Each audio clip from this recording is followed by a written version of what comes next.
Hello বন্ধুরা, তোমরা সবাই কেমন আছো? আশা করি সবাই ভালো আছো, আমিও ভালো আছি। আর আমি প্রত্যেক সোমবারে ভাবছি মন্দিরে গিয়ে একটু বাবার মাথায় জল ঢেলে আসবো, কিন্তু আমার যাওয়াই হচ্ছে না। আর তারপরে তো আমি স্নানটা করে বাড়িতেই জল ঢেলে নিলাম।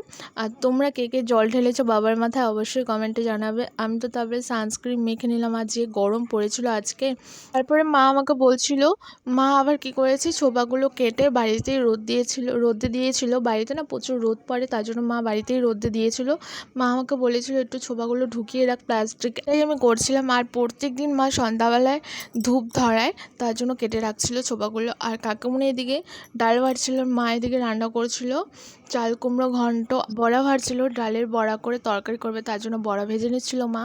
আর আমি এদিকে ঘরটা ঝাড়ু দিচ্ছিলাম, কেন প্রচুর বালু বালু করছিল, তার জন্য একটু ঘরটা ঝেড়ে নিচ্ছিলাম। দেখো বন্ধুরা, মা তো ওদিকে কাজ করছিল, আর মার একটু হাতে হাতে কাজ করে দিলে মারও একটু এগিয়ে যায় কাজ।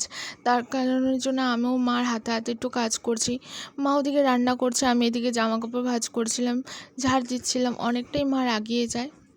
যতটা পারি আমি মার হাতে হাতে কাজ করে দিই, মা ততটাই এগিয়ে যায়। আর মার এদিকে রান্নাও হয়ে গেছিলো, মা করেছিল ডালের বড়া করে তরকারি। আর তরকারিটা খুব টেস্ট হয়েছিল। আজকে লাঞ্চ টাঞ্চ করে আমি একটা আইসক্রিম নিয়ে বসেছিলাম। আমি ভাইকে ফোন করেছিলাম, ভাই আমাকে একটা আইসক্রিম এনে দে।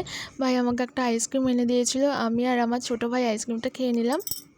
আমার বাবার না খুব নেশা চা খাওয়ার, তার জন্য আমি বাবাকে একটু চা করে দিয়েছিলাম। আর বাবাকে আমি সহজে চিনি দেই না, আমি গুড় দিয়েই চা করে দিয়েছিলাম। আর আমার ভিডিওটা কেমন হয়েছে অবশ্যই কমেন্টে জানাবে। টাটা।